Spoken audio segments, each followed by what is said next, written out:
I am a 41 years old male, single dad with a 13-year-old daughter Lacey. My wife died in childbirth and it's just been me and Lacey all her life. My sister has been a big help in raising Lacey, and we do keep in contact with her maternal grandparents. The issue started a couple of months ago when Lacey started her period. I knew this day would come, so I spoke to my sister, my female best friend and my mother-in-law to be well prepared. I gave her the talk with her grandmother and aunt there. I buy her pads and tampons. I even have Midol and heating pads ready for Lacey when she needs them. The problem began when I began to notice a smell coming from Lacey's room. I went in to investigate and found pads and tampons openly disposed of in her wastebasket. I checked her bathroom and it was worse. She had her blood-stained undergarments in the tub.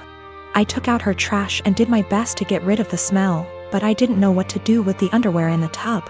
Later, I noticed bloodstains on the couch. It took a while of cleaning, but I got them out.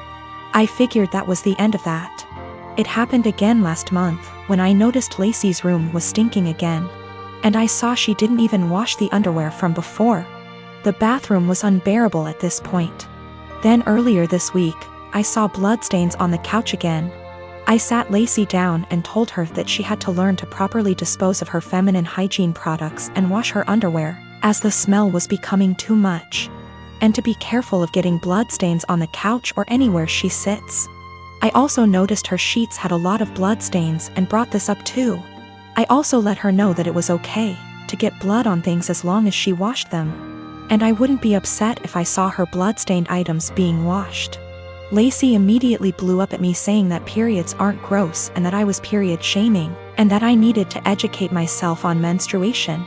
I then got texts from my sister and mother-in-law scolding me for making Lacey feel ashamed of her bodily functions.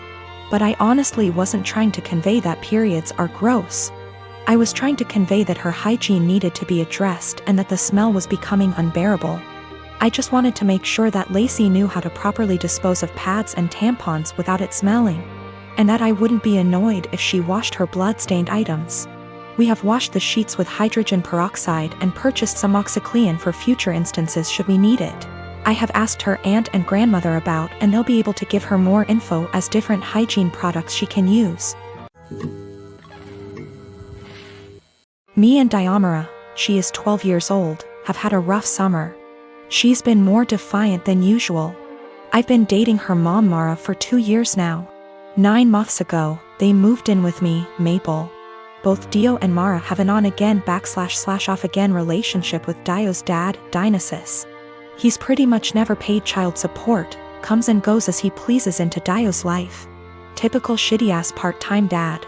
I've tried to fill the dad role in her life, while still understanding boundaries, taking things slow, etc. This summer Dionysus decides he wants to be a real dad and takes Dio in for a month. Good for him, not my business, and Mara agrees. When Dio came back home because school started, she was a lot different. Really mean to me, very dismissive. A few days ago she got caught shoplifting at the mall. Security took her in, then called Mara, who didn't answer, then called Dionysus, who didn't answer, and finally me. I answered. They told me I had to pick her up or she'll be handed over to juvenile. I didn't say anything to her while I picked her up. I apologized to security, apologized to the store. I even tipped the security guards plus the store employees because it's up, they had to deal with that. I assured them Dio would be punished appropriately. I'm speaking to her in a strong, affirmative voice while we're in the car. Not yelling, but in a fatherly tone, I suppose. I'm telling her how up it is to steal, and how I don't. With thieves, and how I absolutely don't voluntarily. With any kind of police, so I don't appreciate any of this, nor will I accept it in my house. She snaps back that I'm not her dad, so don't ever tell her what to do. From now on, if I want to tell her something, I need to clear it with her real father first. That killed my soul. For the past year or so, I've treated her as my own daughter. I've paid for their housing, I've paid for her mom's car, her schooling, her food, everything. Her bio dad dropped $100 check off one time in the past year. The in check bounced, so I had to call him up and he brought cash over. I told Mara about all of this. She was appalled at what Dio said, but she never made Dio apologize because she's not wrong, you're not her dad. A couple of days later, Dio asks me for some money to pay for her uniform / accessories she needs for a sport she's involved in. I say, go ask your dad. She scoffs and says her dad doesn't have the money for it, so I have to pay for it. I tell her, I'm not her dad, so don't ever tell me what I have to pay for. She cried to Mara, who tells me I'm not being an adult about the situation. Mind you, I never received an apology or a thanks for our entire previous situation. Mara says Dio is a kid and I need to stop acting like a kid too. I am a 35 years old female, just got engaged to my fiancé 37 male Sam. We do not live together because we're waiting till marriage, given he and his family are highly conservative Christians, but they're really nice and lovable people. I had plans to spend NYE with Sam, but he said he was out for NYE dinner celebration with his parents, then called me again inviting me to join them, and I happily did. His parents were there, they welcomed me and ordered many dishes and desserts and drinks. We celebrated and had great time, that is until it was time to pay. I pulled my wallet out of my bag, letting them know that we'll split the check between us. Sam mumbled, no, you don't have to, we invited you, but I insisted. He and his parents then stared at me. I asked what was wrong, and both mother-in-law and father-in-law said they didn't have money on them. I was shocked. I turned to Sam and he said he too forgot his wallet at home and didn't bring enough money to cover even on round of drinks. His dad then laughed nervously, right, so guess we should let the doctor pay. I was taken aback. I said, I'm sorry, but no, this is just so much money to spend on one dinner by myself, and I didn't think I was expected to pay the entire bill. Sam said I should pay and he'd pay me back later, but I said no, since I know he will have to get a job to pay that much money. I said, I'm sorry, but this isn't the first time I've been put in this situation by him and family, where I'm expected to rescue them after they somehow forgot their wallets and expect bothers to pay hundreds for their extravagant dinner. I told them I'll only pay for what I had and that's it. He and his parents were shocked. They started arguing about how I have the potential to pay right there and then, but I was acting as if they were strangers, not family. But that doesn't mean I'm obligated to pay. How could someone go out to a fancy restaurant, order so many dishes, desserts and drinks without bringing money? Sam begged that I just do it and call it a night, but I refused. The argument got heated, then I got up and walked out. Sam called later at 2 a.m. basically yelling that I ruined NYE celebration and made his parents suffer, because I refused to pay the entire bill. AMD instead acted selfishly and paid only for myself, after they were gracious enough to invite me. I told him how unfair it was for me to pay. Even if I have a good salary doesn't mean I want to spend it all on fancy dinner. He didn't reply, he just said he'll pray that my parents will let this go, and not resent me after I basically damaged the relationship with them. I felt awful thinking I should have covered the bill instead of leaving. My sister Amanda never met her bio mom.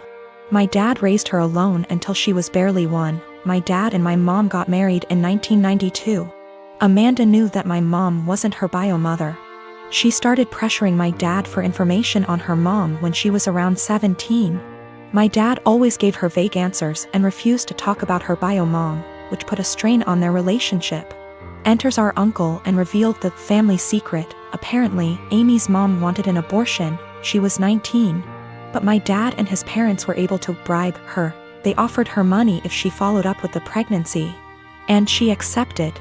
My grandparents sold one of their houses and gave her half of that money to Amy's mom when the pregnancy was viable, and the other half she received when she waived her parental rights over Amy to let my mom adopt her when she was 4.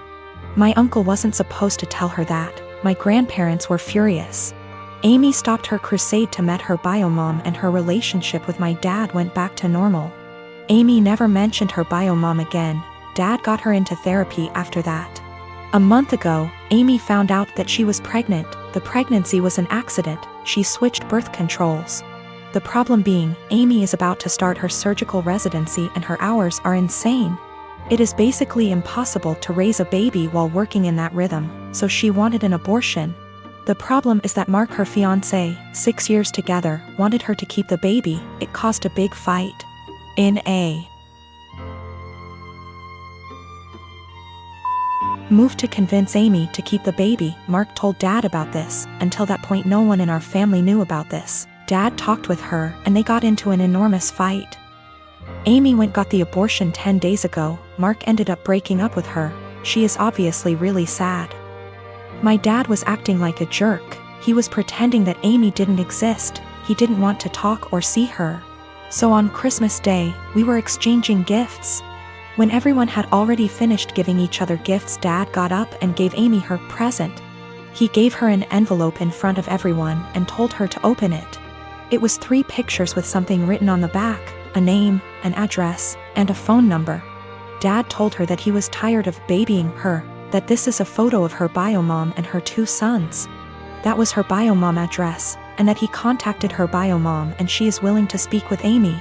He gave her Amy's number. Dad thinks that they will have a great relationship since they are so similar. Amy broke down crying. I ended up in a fight with Dad, called him a monster for doing that to her. He just said he was just tired and left. We ended up leaving and she spent the rest of Christmas crying on my shoulder. She is a mess since that. My younger brothers called me a Grinch for making a scene and ruining Christmas. My mom was silent during the whole thing. My parents have been giving me the cold shoulder since Christmas.